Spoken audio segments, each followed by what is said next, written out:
J'aime souvent dire salut ton voisin en mon nom. Dis-lui, reçois le bonjour de Safari et tu serres la main de ton voisin en mon nom. Amen, amen. Que Dieu vous bénisse. Je suis très flatté de pouvoir être parmi vous aujourd'hui.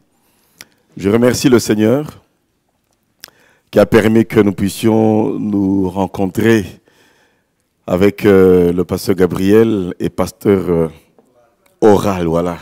Je voulais dire Orald. Que Dieu vous bénisse. Ils étaient à Kinshasa, on était très contents de les avoir à Kinshasa. Et Gabriel a porté la parole une fois et nous osons croire que prochainement, je lui avais dit, il faudra qu'il me prévienne, comme ça il pourrait également nous bénir par la parole de Dieu. Amen, amen. Que Dieu soit béni. Recevez les salutations de notre église à Kinshasa. Et j'ai demandé à ce que mon remplaçant là-bas, mon intérimaire, puisse communiquer à l'église que je serai de passage ici aujourd'hui. Recevez en tout cas leurs salutations. Merci pour l'opportunité d'apporter la parole de Dieu. Et je voudrais que nous puissions ouvrir nos Bibles dans Actes au chapitre 17.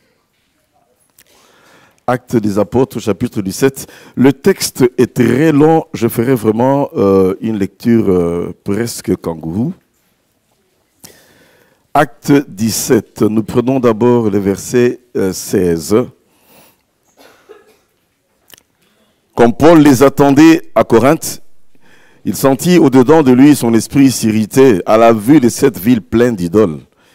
Il s'entretenait donc dans la synagogue avec les Juifs et les hommes craignant Dieu et sur la place publique chaque jour avec ceux qu'il rencontrait. Nous sautons, nous allons au verset 22. Paul, debout au milieu de l'aréopage, dit, « Hommes athéniens, je vous trouve à tous égards extrêmement religieux, car en parcourant votre ville et en considérant les objets de votre dévotion, j'ai même découvert un autel avec cette inscription à un Dieu inconnu. C'est que vous reverrez sans le connaître, c'est ce que je vous annonce. » À partir du verset 24, il va commencer à parler de Dieu. On va au verset 27. Il a voulu qu'il chasse le Seigneur, qu'il s'efforçasse de le trouver en tâtonnant. Soulignez le mot tâtonner, si vous pouvez le faire dans votre Bible. Bien qu'il ne soit pas loin de chacun de nous, car en lui nous avons la vie, le mouvement et l'être. C'est ce qu'ont dit aussi quelques-uns de vos poètes. De lui, nous sommes la race. Verset 30, Dieu, sans tenir compte des temps d'ignorance, annonce maintenant à tous les hommes, en tout lieu, qu'ils aient à se repentir, parce qu'il a fixé un jour où il jugera le monde selon la justice. Par l'homme qu'il a désigné, ce dont il a donné à tous une preuve certaine en le ressuscitant des morts. Lorsqu'ils entendirent parler de résurrection des morts, les uns se moquèrent et les autres dirent, nous t'entendrons là-dessus une autre fois. Ainsi Paul se retira du milieu d'eux. Quelques-uns néanmoins s'attachèrent à lui et crurent. Denis l'aréopagite, une femme nommée Damaris et d'autres avec eux. Voici le thème que nous allons essayer de développer ce matin. Arrêtez de tâtonner, venez à Dieu par Jésus-Christ. Amen, amen. Arrêtez de tâtonner, venez à Dieu par Jésus-Christ. Nous allons prier. Seigneur, bénis ta parole, je sais qu'elle ne rentre jamais à toi, sans accomplir la mission pour laquelle elle est libérée. Esprit Saint de Dieu, je ne pourrai jamais de ma propre capacité amener quelqu'un à Jésus ou convaincre un cœur. Ce n'est ni par ma théologie, ni par mon expérience, ni par un verbe oratoire, ni par quoi que ce soit. C'est toi seul qui es capable d'accompagner cette parole dans le cœur de chacun. Et toi seul, tu es capable de conduire quelqu'un à la repentance. Car nul ne peut venir à toi si tu l'attires vers toi. Laisse que tu accompagnes cette parole et que tu agisses puissamment et profondément dans le cœur de chacun. Au nom de Jésus, je te remercie parce que tu le fais. Et nous disons Amen. Voilà donc, nous sommes là dans le deuxième voyage missionnaire de l'apôtre Paul. Il se retrouve à l'aréopage d'Athènes. Et là, nous allons voir qu'il va affronter ceux qu'on appelait les épicuriens et les stoïciens. Des disciples donc de Épicure et de Zénon. Là, c'est un tout petit peu de l'histoire. Épicure ne croyait pas en un seul Dieu, mais plusieurs. Épicure professait qu'il faut chercher le plaisir et éviter la souffrance.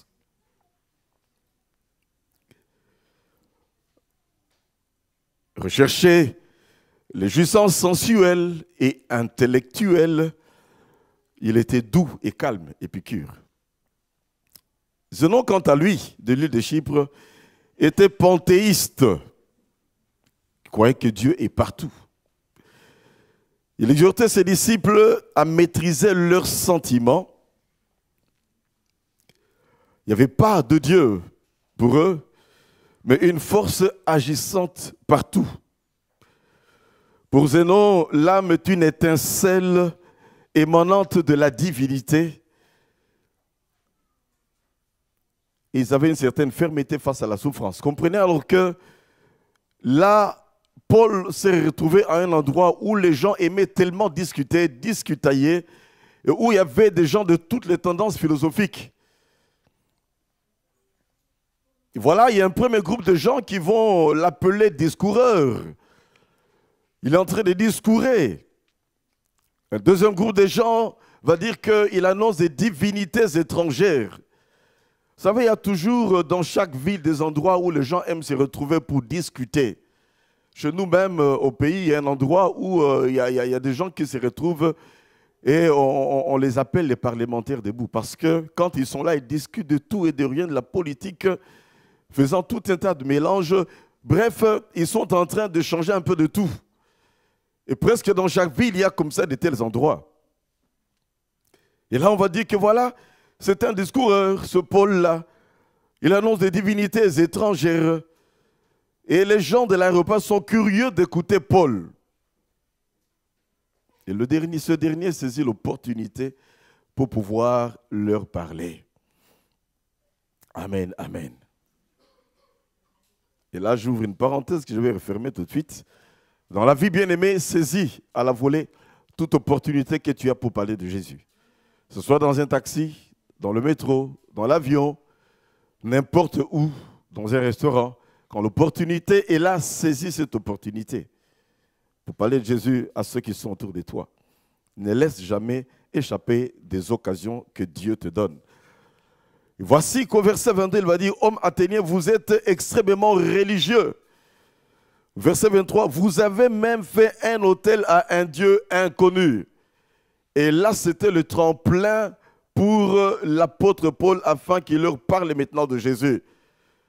Vous avez tout un tas de monuments que vous avez dressés. Et même un monument à un Dieu inconnu. Ce Dieu inconnu, c'est celui-là que je voudrais vous annoncer aujourd'hui. Que représente l'autel à un Dieu inconnu aujourd'hui? Parce qu'il faut se le dire, bien-aimé, on tâtonne également beaucoup aujourd'hui. Et peut-être qu'il y a quelqu'un qui est venu dans cette église ce matin en tâtonnant. Et je peux le dire avec assurance parce que le jour où j'ai donné ma vie au Seigneur, il y a une trentaine d'années, c'était presque en tâtonnant. J'accompagnais quelqu'un qui m'avait fait pression. Il était venu un jour avant, à 22 h me visiter. Et puis, il me dit, voilà, demain, tu vas m'accompagner à l'église. Je lui dis, mais enfin, je suis fatigué de cette histoire d'aller prier. Bon, comme tu me fais tellement pression, je viendrai pour t'accompagner, pour te faire plaisir. Et comme c'était la première fois pour moi de pouvoir entrer dans une église protestante et de voir comme ça quelqu'un en cravate prêcher la parole de Dieu, croyez-moi, bien-aimé, j'ai crié à Dieu ce jour-là. Et c'était le départ, le commencement d'une merveilleuse aventure avec le Seigneur. Je peux dire qu'il n'y a pas d'expérience aussi merveilleuse dans la vie que de donner sa vie à Jésus. Amen, amen. Un autel à un Dieu inconnu. Qu'est-ce que ça représente? C'est l'expression d'une insatisfaction.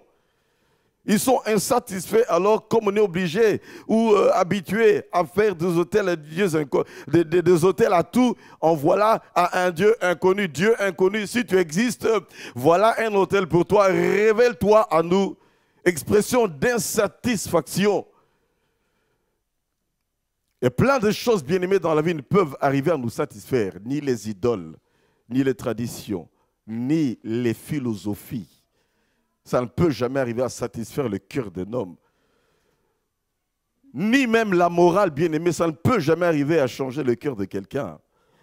Ni les plaisirs de ce monde, divers plaisirs de ce monde. Et tous, on a un jour pataugé dans les plaisirs de ce monde avant de donner notre vie à Jésus. Peut-être que certains ont eu la grâce de grandir dans des familles chrétiennes et où ils n'ont pas eu à pouvoir toucher au péché, aller dans le fond du péché. Je ne vous encourage pas à le faire. Il y a un jeune homme comme ça qui était avec nous à Kinshasa qui disait, mais enfin, nous on voit que ceux-là qui ont quand même joué un peu avec le péché ont le témoignage puissant. Est-ce que nous aussi on ne peut pas jouer un peu avec le péché comme ça? Quand on sera sauvé, on aura un témoignage puissant qui va interpeller les gens. On leur dit, mon petit, on ne joue pas avec le feu. Bénis Dieu de ce que tu n'as pas eu à patauger dans la boue du péché, dans divers plaisirs, etc. Expression d'insatisfaction. Es-tu insatisfait aujourd'hui? Des fois, on cherche même plein de diplômes dans la vie. Il y en a qui ont jusqu'à 3-4 doctorats dans la vie. En réalité, cet intellectualisme, c'est pour essayer de combler un vide dans le cœur. Et quelqu'un a dit que dans le cœur de l'homme, il y a un vide qui a la forme de Jésus. Le cœur de l'homme, c'est comme un puzzle qui manque une seule pièce qu'on appelle Jésus. Et quand Jésus est dans le cœur de quelqu'un, alors tu es comblé. Et laisse-moi vous dire que rien ne peut combler le cœur de quelqu'un si ce n'est que Jésus-Christ. Un autel à un Dieu inconnu, deuxièmement, qu'est-ce que ça veut dire? C'est l'expression du vide qu'il y a dans le cœur de l'homme. Les discours ne pouvaient pas arriver à combler le cœur des gens qui étaient là. Les informations qu'ils échangeaient chaque jour ne pouvaient pas arriver à combler le cœur des gens. Au quotidien, ils étaient là, les Athéniens, à l'aréopage. Mais rien ne pouvait arriver à les combler. Il y a un vide dans le cœur de l'homme qu'on essaie de combler de multiples façons, même par des lectures. Il y a des gens qui ont des bibliothèques avec 500 livres personnels, bibliothèques personnelles, 500 livres, toutes les philosophies, toutes les religions du monde. Mais le vide demeure toujours là. Expression de vide qu'il y a dans le cœur. 1 Jean 5, 12 nous dit ceci, celui qui a le Fils de Dieu, il a la vie, celui qui n'a pas le Fils de Dieu n'a pas la vie. Et la vie, c'est plus que la respiration. La vie, c'est plus qu'un compte en banque qui est rempli. La vie, c'est plus qu'une bonne santé qu'on essaie de maintenir en faisant un check-up annuellement ou semestriellement. On peut bien le faire, bien aimé, mais on ne sera jamais comblé. La vie, c'est plus que ça. La vie, c'est d'avoir Jésus dans le cœur. Personnellement, je fais un check-up, bien aimé, chaque année pour vérifier un peu l'état de ma santé. Mais ce n'est pas ça qui me comble. Je le fais parce que je veux être en bonne santé afin de servir le Seigneur le plus longtemps possible. N'avons-nous pas vu, bien-aimés, des millionnaires, des milliardaires se suicider, se tuer, se flinguer, se pendre? Pourquoi cela? Ça démontre que même l'argent ne peut pas combler le cœur de quelqu'un. Voyager tout le temps, même en business class, on est comme un petit prince, comme un roi, un empereur, servi à tout bout de champ avant le décollage, on te sert déjà. Ça ne peut pas combler le cœur de quelqu'un. Seul Jésus peut le faire. 1 Jean 5, 12, celui qui a le Fils, il a la vie. Celui qui n'a pas le Fils de Dieu, il n'a pas du tout la vie. Troisièmement, un autel à un Dieu connu, c'est l'expression de tâtonnement. Ils en ont fait à tous les dieux qu'ils peuvent connaître et puis ils se disent, bon, à un Dieu qui nous est inconnu, un Dieu également, comme ça on va se calmer la conscience. Comme des gens qui peuvent venir le dimanche au culte pour se calmer la conscience. Peut-être que toute la semaine, ils ont été pataugés dans le péché. Et dimanche, il faut être là pour se calmer la conscience afin que les dieux puissent pardonner la personne et que la semaine qui suit puisse être bénie. Il n'y a pas de superstition dans les choses de Dieu. Et ça, c'est la superstition de se dire, je vais à l'église, comme ça, bon, mes péchés vont être effacés. Et la semaine qui vient, on se replonge encore dans le péché. Et on tombe dans un cycle bien-aimé. où on vit dans la religiosité. Et la religion, c'est la démarche de l'homme pour se rendre agréable à Dieu. Le christianisme, bien-aimé, c'est Dieu qui est venu à nous par Jésus-Christ. Ce n'est pas nous qui l'avons choisi, c'est lui qui nous a choisis. Et c'est lui qui nous lave par son sang précieux et qui nous donne l'opportunité de devenir enfants de Dieu. À ceux qui l'ont reçu, à ceux qui croient en son nom, et leur a donné le pouvoir de devenir enfants de Dieu. Dieu n'a que faire avec la religiosité. Il cherche ceux qui veulent être des enfants de Dieu, ceux-là qu'on va appeler chrétiens. Les chrétiens, christiani veut dire qui est comme Christ, qui s'est identifié à Christ, qui a donné sa vie à Jésus, qui marche comme Jésus, qui parle comme Jésus, qui réfléchit comme Jésus. J'ai toujours dit ceci dans la vie, pour autant qu'on s'appelle vraiment chrétien, qu'on puisse chaque jour se poser cette question, que ferait Jésus à ma place? Où irait Jésus à ma place? Comment agirait Jésus à ma place? Comment réagirait Jésus à ma place? Comment se comporterait Jésus à ma place? Et si on se pose cette question tous les jours, bien-aimés, je crois que nous vivrons déjà le ciel ici sur la terre. Et on sera des vrais représentants de Christ ici-bas. Amen, amen. Un autel indien connu, expression de tâtonnement. Verset 27, Dieu a voulu qu'ils cherchassent et s'efforçassent de le trouver en tâtonnant. C'est le tâtonnement qui pousse les gens dans les sectes. C'est le tâtonnement qui pousse les gens à pouvoir se mettre dans des mouvements ésotériques. C'est le tâtonnement qui pousse les gens à chercher à entrer dans toutes les philosophies possibles, orientales, occidentales et que sais-je encore. Et j'en ai vu qui ont tâtonné, bien-aimés. Moi-même, j'ai eu à pouvoir tâtonner avant de donner ma vie à Jésus.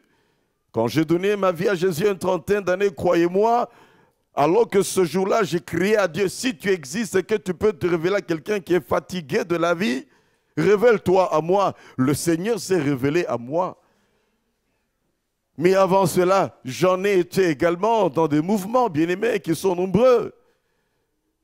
Et dans notre pays, et ici à l'étranger. J'avais tâtonné, pas besoin de citer tous ces mouvements pour faire leur publicité, mais j'avais tâtonné, mais mon cœur n'était jamais comblé.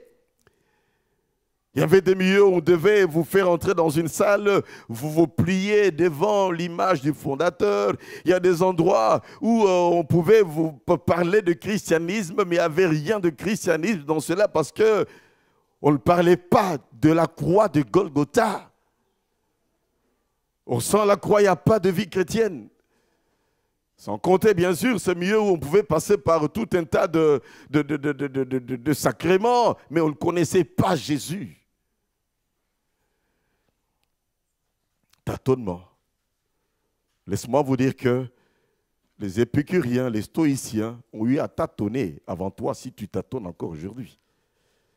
Et ils sont nombreux à tâtonner dans le monde entier. Moi qui ai tâtonné un jour, j'ai fini par donner ma vie à Jésus. Je peux t'informer qu'aujourd'hui, ce matin, si tu tâtonnes encore, on va te donner l'opportunité de te repentir, de donner ta vie à Jésus. Amen, amen. Combien de fois de nos enfants tâtonnent? Ils grandissent dans l'église, adolescence, dans l'église, ils vont tâtonner dans le sexe, ils vont tâtonner dans des mouvements, ils vont tâtonner là où leurs collègues de classe les invitent, ils vont tâtonner dans les dancings, il y a un vide qu'ils essaient de combler, ils vont tâtonner dans des stupéfiants. Croyez-moi, c'est le vide dans le cœur qui pousse à aller tâtonner dans toutes ces choses. Et pour cela, apprenons à prier pour nos enfants, ne jamais les abandonner seuls lorsqu'ils passent par des crises d'adolescence en particulier. Continuez à prier pour eux. Et en tant que parents, apprendre à vivre le culte bien-aimé chaque jour à la maison, et particulièrement le soir. Culte en famille. Instruire l'enfant dans la voie qu'il doit suivre, et quand il sera vieux, il ne s'en détournera pas, dit la parole de Dieu. Et aujourd'hui, bien-aimés, laisse-moi vous dire qu'au travers de l'Internet, il y a tellement de choses qui sont présentées à nos enfants. Les tâtonnements deviennent extrêmement dangereux. On présente la prospérité rapide par des raccourcis à l'Internet aujourd'hui. On présente les sectes à l'Internet aujourd'hui. Et même les mouvements sataniques ne se cachent plus. À l'Internet, on peut tout avoir aujourd'hui. Comme pour dire que avec cette intelligence qui va s'accroître dans la fin des temps, selon ce qui est dit dans Daniel, il y aura des aspects positifs de cette intelligence qui va s'accroître, mais il y aura également des aspects très négatifs, parce qu'on a accès à tout aujourd'hui et gratuitement.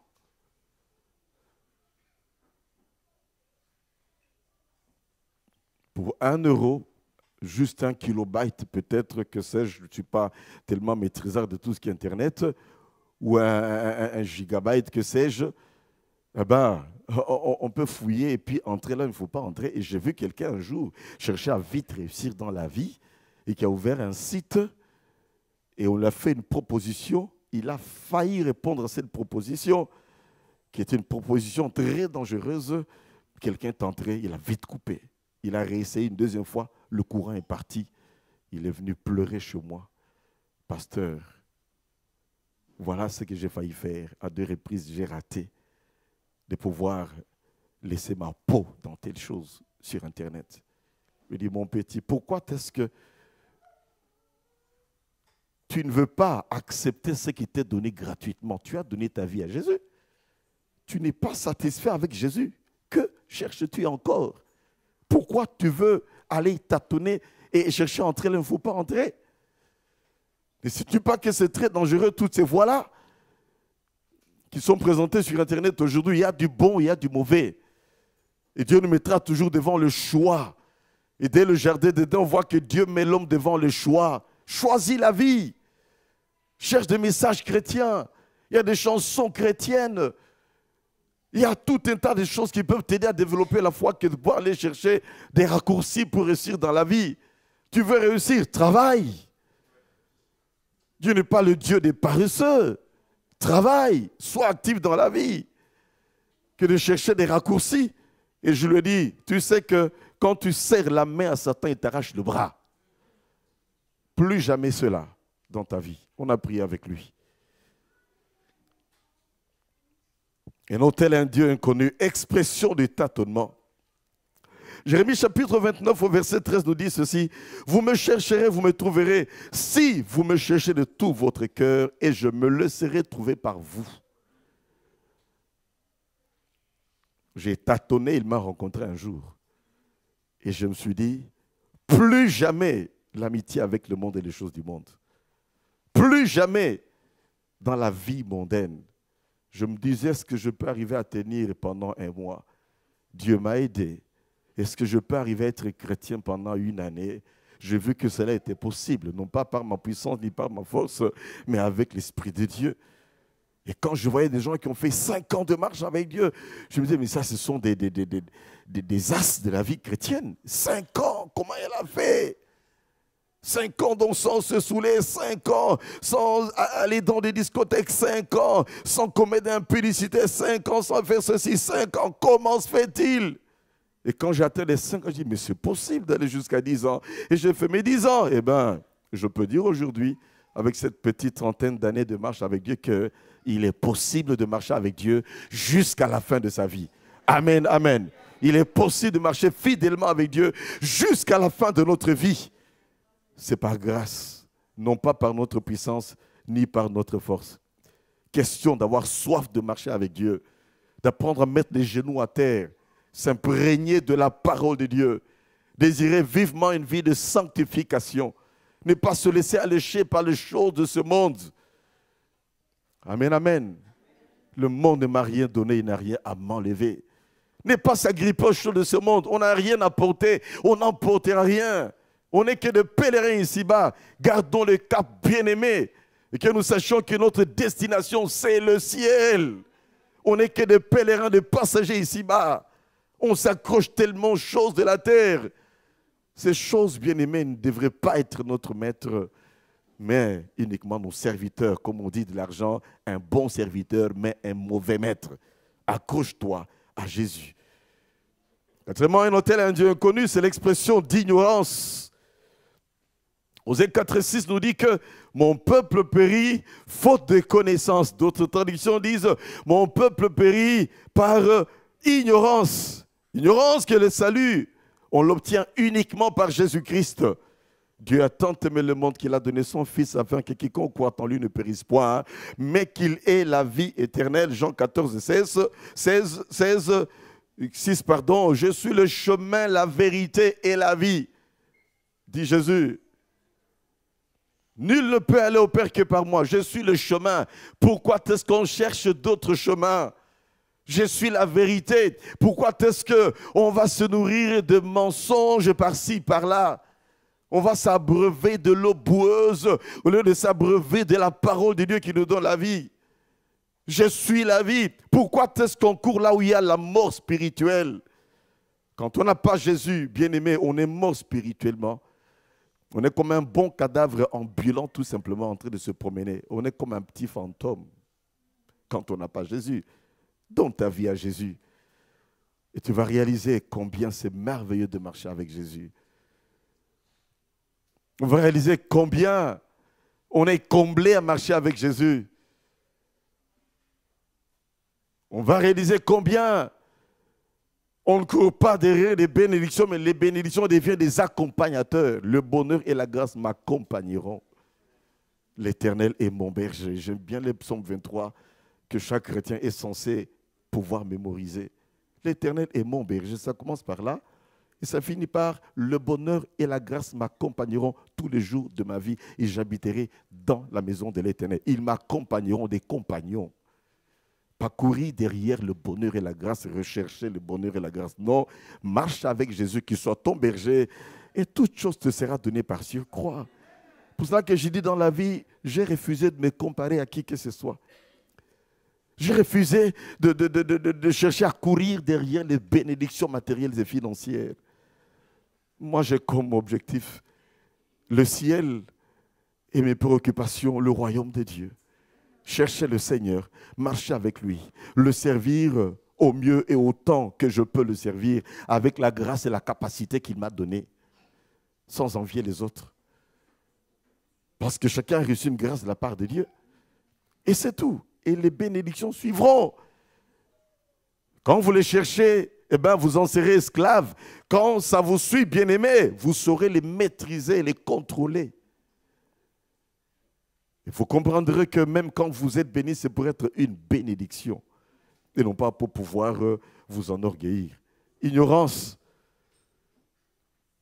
Autel à un Dieu inconnu. Expression d'ignorance. Ignorance qu'il y a un seul Dieu et un seul médiateur entre Dieu et les hommes, Jésus. C'est lui dont le sang a coulé à la croix de Golgotha. Personne d'autre. Expression d'ignorance, ignorance qu'il n'y a aucun autre nom qui a été donné pour le salut, si ce n'est que le nom de Jésus, selon ce qui est dit dans Acte 4, verset 12. Car il n'y a aucun autre nom qui a été donné pour le salut des hommes, si ce n'est que le nom de Jésus. Ce qui est dommage, c'est que les gens sont tellement habitués à Dieu, habitués au nom de Jésus, jusqu'à pouvoir faire de Dieu leur grand-père et de faire de Jésus-Christ un ami avec qui ils n'ont même pas d'intimité. La religiosité. Non, Jésus veut être le sauveur de nos vies et le Seigneur dans notre vie. Parce qu'il a versé son sang à la croix pour nous. Son sang qui a ôté notre péché, qui n'a pas couvert, mais qui a ôté notre péché. Et Seigneur, parce que c'est lui qui veut être le maître de notre vie. Le maître qui ne commet jamais d'erreur.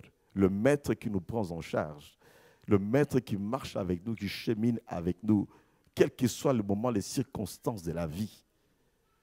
Que le chemin soit rocailleux, que les cailloux fasse mal, le Seigneur nous guidera, il nous protégera et il sera toujours avec nous. Amen, amen. Vous savez, la vie chrétienne, c'est une vie en rose, mais comme il n'y a pas de roses sans épines, il y aura toujours des moments difficiles dans la vie. Je ne peux pas prétendre que moi, Safari, je ne suis jamais tombé malade. Je ne peux pas prétendre que moi, Safari, je n'ai jamais connu d'épreuve. Je ne peux pas prétendre que moi, Safari, je n'ai jamais eu à connaître un petit accident. Ou que je n'ai jamais été éprouvé. Au contraire, Vous aurez des tribulations dans ce monde, mais prenez courage car j'ai vaincu ce monde, dit Jésus. Amen, amen. Ceux qui veulent marcher pieusement en Jésus-Christ, ils seront persécutés. Le temps manquerait de donner des témoignages. Comment est-ce qu'on en a vu de toutes les couleurs? Il n'y a pas une année, eh bien, on a même menacé la fermeture de notre église. Avec une lettre officielle qui a été même écrite pour la fermeture de l'église. J'ai dit, Seigneur, s'il te plaît, protège ton église. Qu'ai-je fait pour qu'on puisse connaître une telle épreuve? Et dans sa grâce, Dieu a permis à ce que les choses puissent être arrangées. Amen, amen. Il y a tellement de choses qu'on pourrait dire là. Combat, luttes, épreuves, mais il a dit, je suis avec vous tous les jours jusqu'à la fin du monde. Au verset 23, Paul leur dit, ce que vous adorez sans le connaître, c'est ce que je vous annonce. Il va leur présenter Jésus. D'abord, c'est que Dieu est. Verset 24, il a fait le monde. Il le présente comme le Créateur. Il a fait le monde. Il est le Seigneur du ciel et de la terre. Son habitation n'est pas faite par un homme. Et la Bible dit, le ciel est son trône, la terre est son marchepied. Il le présente comme étant le Créateur. Verset 26, il nous a tous créés, sortis d'un seul sang. Quelle que soit notre race, il nous a tous créés, sortis tous d'un seul sang. Il va le présenter comme étant le Dieu immatériel. Il n'est pas fait. Verset 29, d'or, d'argent, de pierre ou art sculpté par l'homme ou par l'industrie. Il le présente également comme étant ce Dieu qui se révèle. Verset 27, il a mis la soif de Dieu en l'homme pour que ce dernier le cherche même en tâtonnant. Quand on le cherche même en tâtonnant, il finit par se révéler. Il faut seulement être vrai et sincère. Amen, amen. Il faut être vrai et sincère avec Dieu. C'est tout ce qu'il attend de nous. Quand on est vrai et sincère, il se révèle. Mais si on s'approche de lui dans la religiosité, j'irai, je donnerai mon offrande, je viendrai régulièrement et dimanche après dimanche, eh ben, ce serait très dangereux qu'on retrouve en enfer un jour plusieurs qui ont été les dimanches à l'église. C'est pour cela que tout en venant les dimanches, soyons sûrs que nous avons donné notre vie à Jésus. Sors de ton ignorance par la repentance. Verset 30. Dieu, sans tenir compte des temps d'ignorance, annonce maintenant à tous les hommes en tout lieu qu'ils aient à se repentir. La repentance. Ce message qui aujourd'hui est bafoué. La repentance. Ce message qu'on a eu à recaler et que maintenant c'est la prospérité à tous égards. La repentance. La première des choses que le chrétien doit faire dans sa vie chrétienne, c'est la repentance. Ce n'est pas la repentance que nous venons à Jésus. Nous nous convertissons après nous être repentis.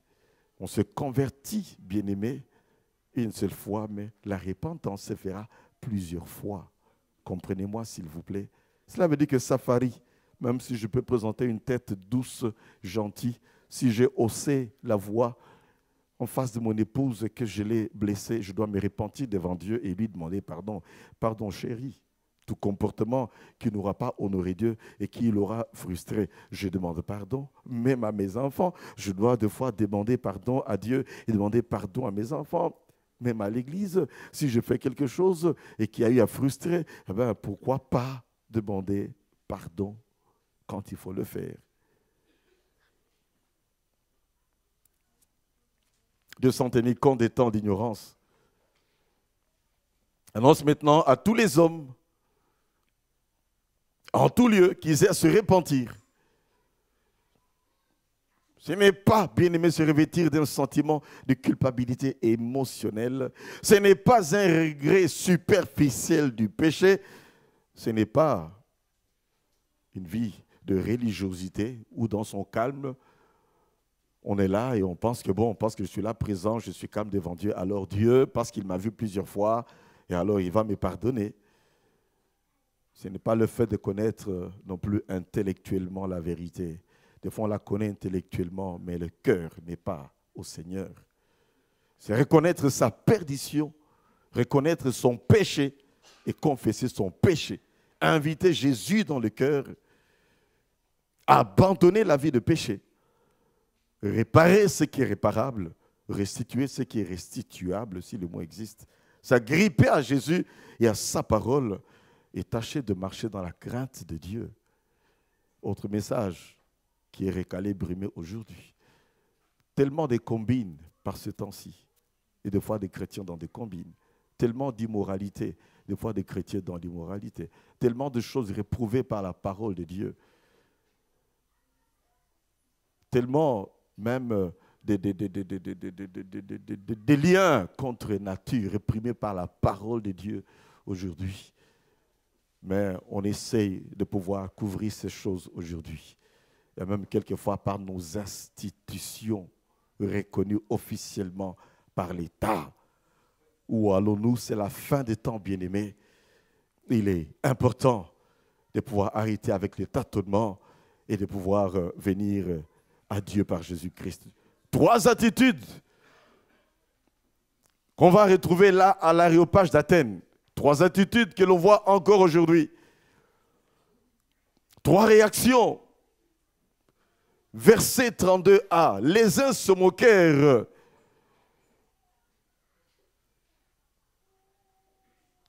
Le moqueur, il y en aura toujours. Depuis le temps où Jésus avait ses pieds sur terre, on s'est moqué de lui.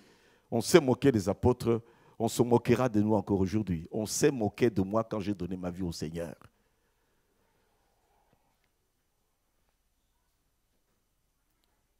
Qu'importe si on se moque de toi, bien-aimé, ce qui est important, c'est la vie nouvelle que tu commences avec Jésus. Les uns se moquèrent de lui. C'est pour ça que quand nous prêchons la parole de Dieu, on sait qu'il y a de ceux-là qui peuvent être dans la salle et qui se moquent de nous. Mais enfin, vous exagérez, vous aussi les pasteurs. Mais enfin, laissez-nous quand même vivre. Tu as eu le temps de te réjouir de la vie mondaine. Maintenant, tu ne veux pas que nous aussi on puisse arrêter un peu, vous exagérez, pasteur. Moquerie. Verset 32, d'autres reporters, on l'entendra une autre fois. Aujourd'hui, si tu entends sa voix, mon frère, n'endurcis pas ton cœur. Ne reporte pas au lendemain ce que tu peux faire aujourd'hui. Si tu peux te repentir aujourd'hui, ne dis pas demain, je verrai le dimanche prochain avec le futur prédicateur qui viendra. Si je peux me repentir, si j'ai un projet de faire mon péché cette semaine, qu'on me laisse d'abord faire mon péché, après je vais me repentir. Le lendemain ne t'appartient pas. Il faut faire attention avec le report au lendemain ou au surlendemain. Hébreux 4, 7 nous dit clairement, tu entends sa voix, n'endurcis pas ton cœur. 3e réaction, verset 34b, et là je peux dire Alléluia. Quelques-uns néanmoins s'attachèrent à lui et crurent. Et ma prière est que si tu n'as pas donné ta vie à Jésus, eh ben, que tu fasses partie de ces quelques-uns aujourd'hui qui peuvent dire j'arrête avec cette vie que j'ai menée. J'arrête avec ce désordre dans lequel j'ai vécu. J'arrête avec les bêtises que j'ai tant commises. J'arrête avec ces magouilles. J'arrête avec ces escroqueries. J'arrête avec la vie de péché. Et chacun se connaît très bien. Chacun se connaît. Je ne peux pas sonder ton cœur. Non. Mais Dieu sonde ton cœur et tes reins. Et tu sais là où tu veux voiler les choses, mais Dieu voit, le Saint-Esprit voit. Et ce qu'il veut, c'est que tu mettes à nu les péchés qu'il y a dans ton cœur. Et peut-être même un péché mignon. C'est impossible, c'est difficile, je n'arrive pas à m'en séparer. Non, il n'y a pas un seul péché pour lequel le sang de Jésus n'a pas coulé. Et pour autant qu'on est sincère avec Dieu, qu'on se répond sincèrement et qu'on prend le temps de chercher la face de Dieu chaque matin, à méditer la parole de Dieu, crois-moi, le Seigneur est capable de te venir en secours afin que tu sois victorieux sur ce péché mignon qu'on ne cite pas en public peut-être, sur ce péché mignon de critique, de la colère, de la calomnie, du colportage. Il y a plein d'autres que tu connais toi-même. Mes excuses en tutoyant, des fois je mélange le vouvoiement et le tutoiement. Mes excuses pour ça.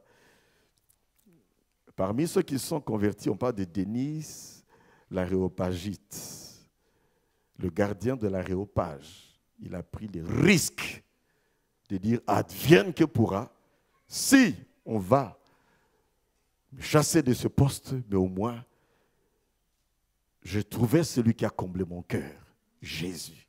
Il a pris le risque. Un responsable de l'Aréopage.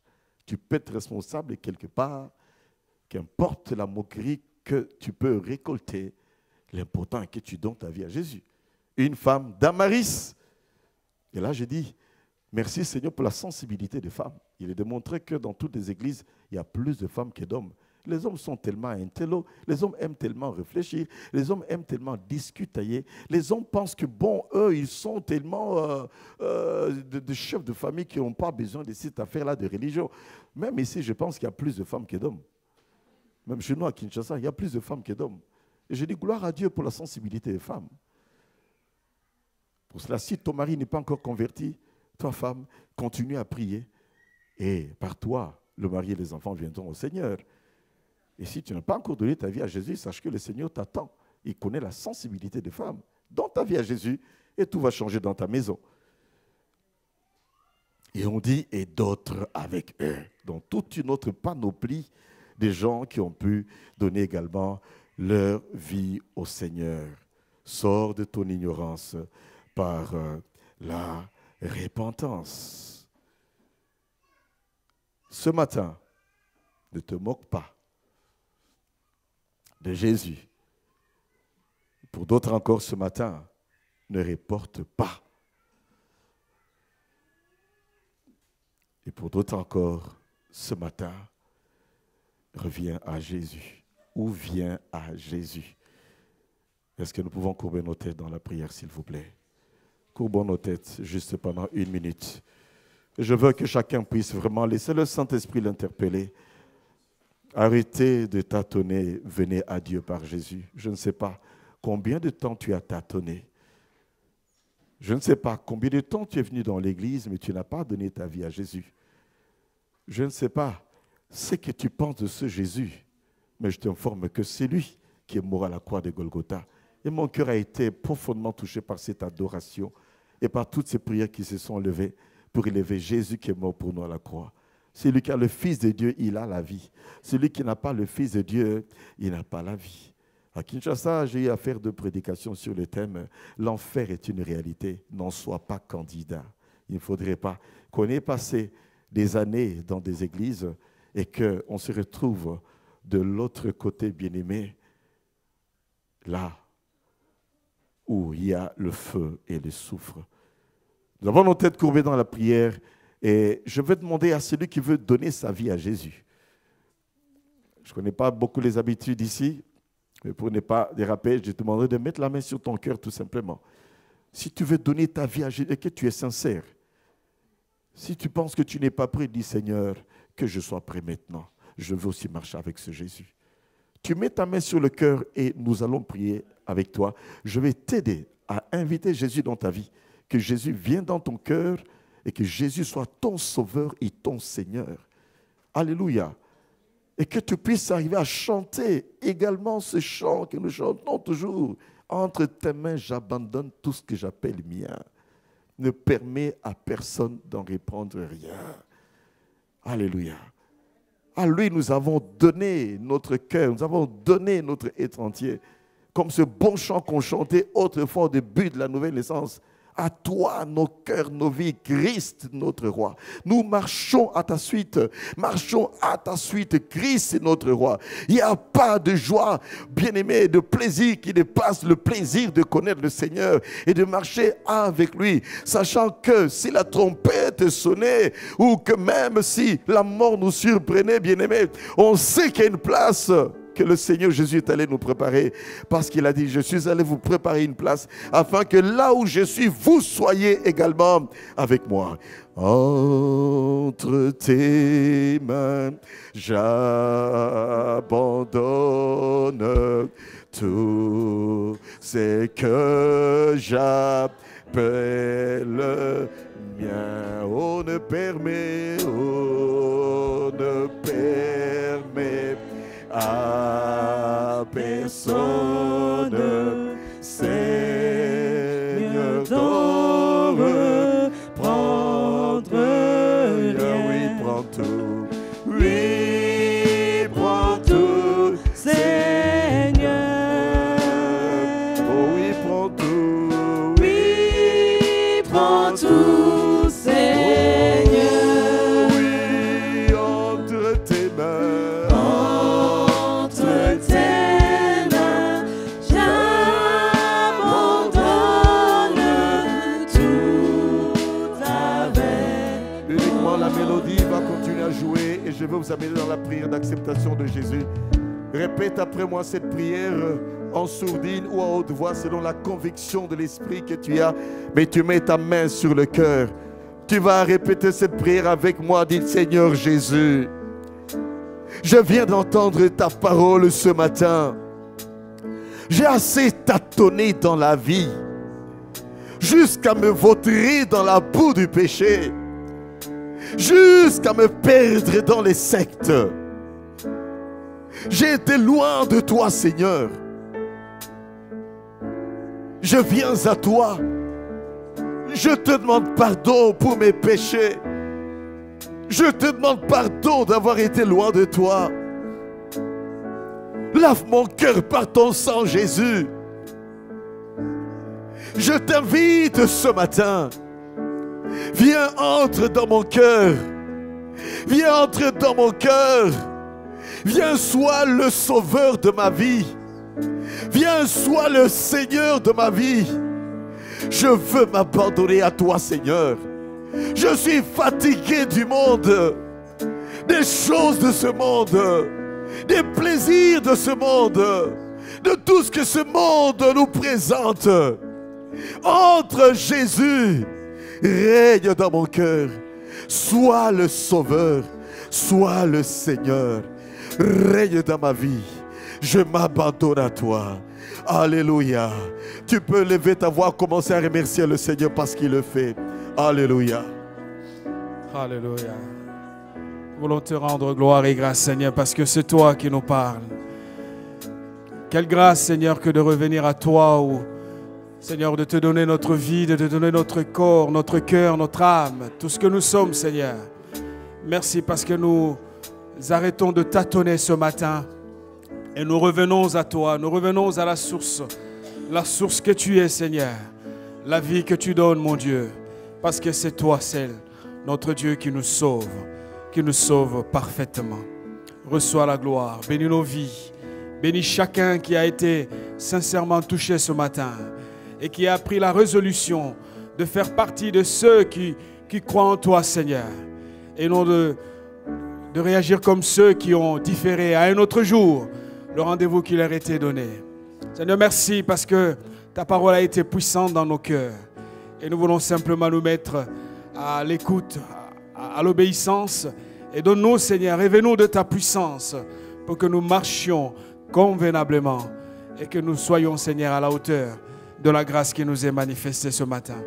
Oh, merci. Merci pour ta bonté. Merci pour ta présence. Au nom de Jésus, nous te rendons gloire et grâce. Alléluia.